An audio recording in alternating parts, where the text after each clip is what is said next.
समाज का जो विनाश है वो बुरे इंसान कभी नहीं कर सकते।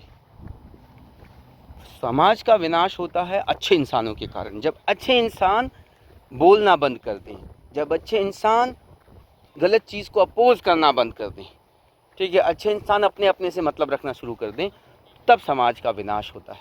देखने का नज़रिया बदल देना कितना ज़रूरी है लर्निंग में, और कितना इम्पॉर्टेंट रोल प्ले करता है लर्निंग में। लर्निंग आउटकम्स जो है वो कई गुना बढ़ जाती है अगर गलतियों को देखने का नज़रिया बदल दिया जाए तो। बड़ों को राम राम, छोटों को बहुत सारा प्यार। तो दोस्तों 2025-2026 सेशन का अनऑफिशियल पहला डे हम कह सकते हैं इसको। ये आज स्कूल में एक वर्कशॉप कंडक्ट कर रहे हैं, आज और कल वर्कशॉप कंडक्ट कर रहे हैं। हालांकि ऑफिशियली 1 अगस्त से स्टार्ट होगा, लेकिन ये जो वर्कशॉप थी ये वॉलंटियर थी। कोई भी जो चाहता है इस वर्कशॉप को अटेंड करना वो आ सकता था। तो मैंने ज्योति ने डिसाइड किया कि बहुत दिन हो गए हैं, चलो वर्कशॉप अटेंड कर लेते हैं, स्कूल गए हुए बहुत दिन हो गए हैं। और इस नए सेशन पे मैंने ज्योति के सामने एक कंडीशन रखी। कंडीशन थी ये कि या तो हम साइकिल पे जाएंगे स्कूल रोज़, या फिर गाड़ी तू चलाएगी। रुक जा, मैं अभी रोक लूँ, मैम रोक लूँ। हाँ तो नहीं, रोक लो ना, हद है क्या।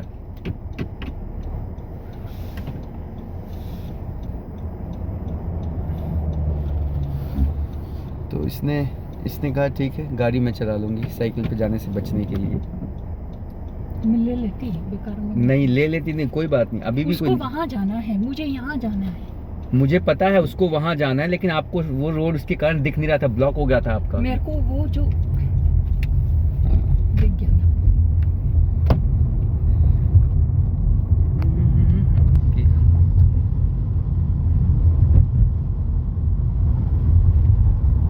वो पढ़ा है ना, लिखा होता है नहीं से भली देर, वो हमेशा याद रखो। देर में नो प्रॉब्लम।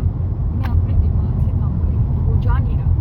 हाँ वो मुझे पता है, वो नहीं जा रहा था उसको, लेकिन जाना था। वो थोड़ी लेट चला जाएगा, उसको जाना तो था ही। आप इस बात को समझो ना, उसके कारण आपका व्यू जो था वो क्लियर नहीं था उस साइड, रोड के उस साइड का। चला था ना, व्यू क्लियर हो गया, फिर वो बैक आया व्यू क्लियर होने के बाद। ओके,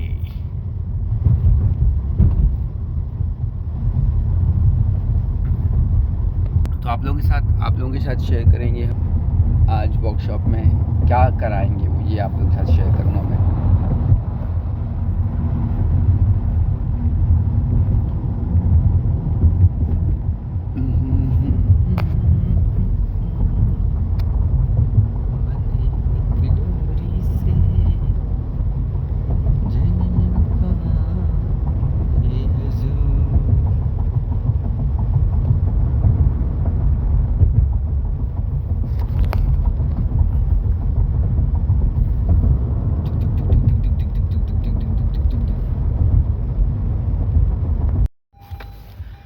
तो दोस्तों आज आप लोगों को मैंने बताया कि हमारा ऑफिशियली अनऑफिशियल पहला दिन था स्कूल में 2025-26 सेशन का, है ना। ऐसे लगता है जैसे कल की बात थी। मैं आप लोगों के साथ शेयर कर रहा था मेरे 2024-25 सेशन की बिगनिंग को, और अब 2025-26 सेशन की बिगनिंग आने वाली है। तो अब at the end of day मैं आ गया हूँ अपने ग्राउंड में, आपके साथ आ गया अपने ग्राउंड में। अभिमन्यु को एकेडमी में छोड़ के अपना वर्कआउट करेंगे यहाँ पे, और फिर निकलूँगा उसको लेकर के घर के लिए वापस। इस तरह से अपना दिन ख़त्म हो जाएगा। आज भी काफ़ी बच्चे यहाँ पे प्रैक्टिस कर रहे हैं। लड़कियाँ फुटबॉल की प्रैक्टिस कर रही है, लड़के बेसबॉल की प्रैक्टिस कर रहे हैं। आज आते हुए रास्ते में बुक पढ़ रहे थे, और उस बुक में एक रिसर्च का जिक्र हुआ था जो इसी बारे में थी कि किस तरह से एरर को देखने का, गलतियों को देखने का नज़रिया बदल देना कितना ज़रूरी है लर्निंग में, और कितना इम्पोर्टेंट रोल प्ले करता है लर्निंग में। लर्निंग आउटकम्स जो है वो कई गुना बढ़ जाती है अगर गलतियों को देखने का नज़रिया बदल दिया जाए तो। और इस पर उन्होंने कुछ एक्सपेरिमेंट किए। एक्सपेरिमेंट के बाद ये निष्कर्ष उन्होंने निकाला है ना कि गलतियों को सिर्फ गलतियों की तरह ना देख करके गलतियों को एक लर्निंग अपॉर्चुनिटी की तरह लिया जाता है। और उन्होंने इसमें ज़िक्र किया था, देखो जो एक्सपेरिमेंट किया वो तो एक अलग था, एट द सेम टाइम उन्होंने थॉमस एडिसन का ज़िक्र किया कि थॉमस एडिसन कहते थे कि मैं बल्ब को बनाने के लिए जो प्रोसेस था उसमें मैं 100 बार फेल नहीं हुआ या फिर 1000 बार फेल नहीं हुआ, बल्कि मैंने ऐसे 1000 वेज ढूंढे जिससे कि रिज़ल्ट नहीं आएगा, है ना। तो वही वो नज़रिया बदलने से क्या होता है कि बहुत बड़ा इम्पैक्ट पड़ता है सिर्फ नज़रिया बदलने का। आप किसी चीज़ को किस नज़रिए से देख रहे हो ये डिसाइड करता है कि आपकी आगे की रणनीति किस तरह से होगी, है ना। आप अगर किसी एक रिज़ल्ट को एक फेलियर की तरह देखते हो तो आपकी आगे की रणनीति बहुत कुछ हो सकता है कि इस तरह की हो, ओके मैं ये नहीं कर सकता इसलिए मैं इसको क्विट करके अब मैं कुछ और ट्राई करूँगा। वहीं पे अगर आपका नज़रिया ये है कि ओके ये चीज़ इस तरीके से हासिल नहीं हो सकती, अब मैं दूसरा तरीका फॉलो करूँगा और मैं इस चीज़ को हासिल करूँगा। तो ये जो थोड़ा सा नज़रिए में ट्विस्ट करने से इंसान की अप्रोच बदल जाती है। और यहीं पे उसने बताया कि थॉमस एडिसन कहते थे कि क्या बात कही थी थॉमस एडिसन ने, he urged that what he urged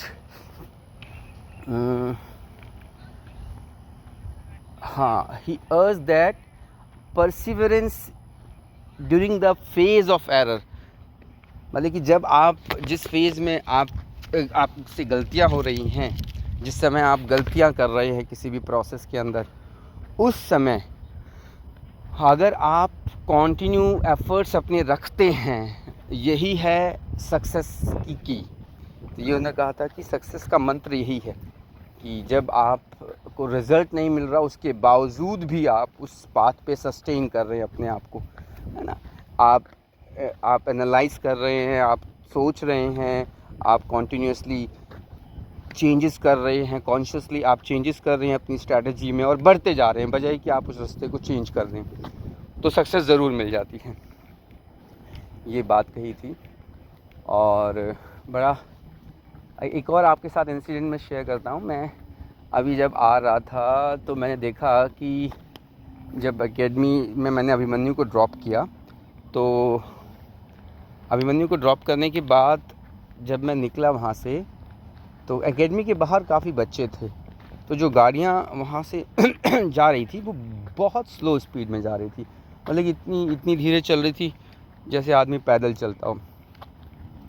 और मैंने सोचा यार देखो वही सिनेरियो मैंने हमारे देश में भी देखा है, और हमारे देश में मैंने इसका काफ़ी अपोजिट, मतलब कि ऐसा नहीं होता। ऐसा देखा कि लोग काफ़ी इग्नोर करके चलते हैं अगर कोई पैदल जा रहा है तो, और ये एक्सपेक्ट करते हैं कि वो पैदल जो चल रहा है वो देख करके चले, है ना। कोई गलती से अगर पैदल वाला गाड़ी के पास आ गया तो गाड़ी में से उल्टा सीधा भी बोल देंगे कि देख के नहीं चल सकता, या फिर कोई भी ऐसा होता है। तो मैंने सोचा ऐसा क्यों होता है तो देखो ऐसा नहीं है कि यहाँ के लोग बहुत ज़्यादा रिस्पॉन्सिबल हैं या फिर इन चीज़ों को लेके बहुत ज़्यादा सेंसिटिव हैं और हमारे वहाँ नहीं है, ऐसा बिल्कुल नहीं है। लोग हर जगह एक जैसे ही होते हैं वो कहावत है ना कि भय बिना होए ना प्रीत, ये बात है। यहाँ पे इन्होंने जो नियम बनाए हैं उन नियमों को तोड़ने के जो परिणाम हैं वो इतने भयभीत हैं, वो इतने भयंकर हैं कि नियमों से प्रीत हो गई है लोगों को। हमारे वहाँ पे प्रॉब्लम लोगों में नहीं है, प्रॉब्लम नियम में नहीं है, नियम को लागू करने के, नियम को तोड़ने पे जो परिणाम है वो परिणाम कहीं ना कहीं नहीं है इफ़ेक्टिव, है ना। और वो परिणाम इफ़ेक्टिव होने चाहिए। वो परिणाम इफ़ेक्टिव होंगे ना तो ऑटोमेटिकली लोगों को नियमों से प्यार हो जाएगा। और यहीं पे फिर एक बात मैं आप लोगों के साथ शेयर करूँगा, महाभारत का एक इंसिडेंट शेयर करूँगा पता नहीं कि एक श्लोक में बताया गया था या किसी ने बताया था, ये मुझे ध्यान नहीं आ रहा, पर बड़ी अच्छी बात थी, इसलिए शेयर कर रहा हूँ, बड़ी अच्छी बात थी। तो उसमें कहा गया था कि देखो, महाभारत के युद्ध का कारण था कि समाज में बहुत ज़्यादा पाप बढ़ गया था। और फिर एक बड़ी अच्छी बात कही गई कि पाप के बढ़ने का मतलब ये नहीं है कि पापी बढ़ गए हैं या पापी ज़्यादा क्रूर हो गए हैं, ये मतलब नहीं है। पाप के बढ़ने का मतलब है कि जो संत लोग हैं, जो पापी नहीं हैं, जो अच्छे इंसान हैं, वो चुप रहने लग गए हैं। उन्होंने गलत चीज़ को अपोज करना बंद कर दिया है। तो समाज का जो विनाश है वो बुरे इंसान कभी नहीं कर सकते। समाज का विनाश होता है अच्छे इंसानों के कारण। जब अच्छे इंसान बोलना बंद कर दें, जब अच्छे इंसान गलत चीज़ को अपोज करना बंद कर दें, ठीक है, अच्छे इंसान अपने अपने से मतलब रखना शुरू कर दें, तब समाज का विनाश होता है। तो यही है कि हमारे देश में शायद से अच्छे इंसान जो भी हैं, बुरे, देखो अच्छे बुरे इंसान हर जगह हैं, यहाँ पे भी अच्छे बुरे इंसान हैं, पर यहाँ पे अच्छे इंसानों ने शायद बोलना बंद नहीं किया। वो खड़े होते हैं अच्छी चीज़ के लिए, इसलिए सोसाइटी को ये सुधार पा रहे हैं। जैसे मैं आपको दिखाता हूँ, देखो ये देखो मेरे ग्राउंड में कितना कचरा है अभी यहाँ पे ना। ऐसा नहीं है, यहाँ पे लोग बड़े ही समझदार हैं और चीज़ों को, कचरे को डस्टबिन में ही डालते हैं। यहाँ पे भी बतेरे गधे हैं, देख लो ग्राउंड को कितना गंदा किया। लेकिन यहाँ इन्होंने एक ऐसा मैकेनिज़्म बनाया हुआ है कि ये साफ़ हो जाएगा, ये यहाँ पड़ा नहीं रहेगा। ये शायद आज यहाँ पे कुछ इवेंट हुआ होगा, तो आज इसको ये लोग साफ़ कर देंगे। तो ये हर जगह हर तरह के इंसान होते हैं, और ज़रूरी है कि जब बुरे इंसान बुराई इंसानों को, अच्छे इंसानों को अच्छाई नहीं छोड़नी चाहिए। और अगर अच्छे इंसान अच्छाई नहीं छोड़ेंगे तो समाज में बुराई नहीं आएगी। अब मैं आपको दिखाता हूँ, देखो आज फिर बच्चे यहाँ पे फुटबॉल की प्रैक्टिस कर रही हैं, देखिए आप लोग।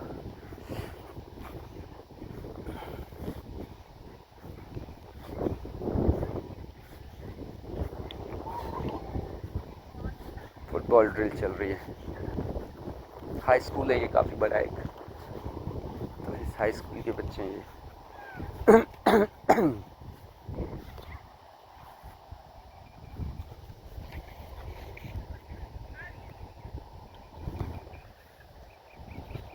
चलिए अब अपनी करते हैं स्टार्ट, और फिर आप लोगों से खत्म करते हैं। बाय।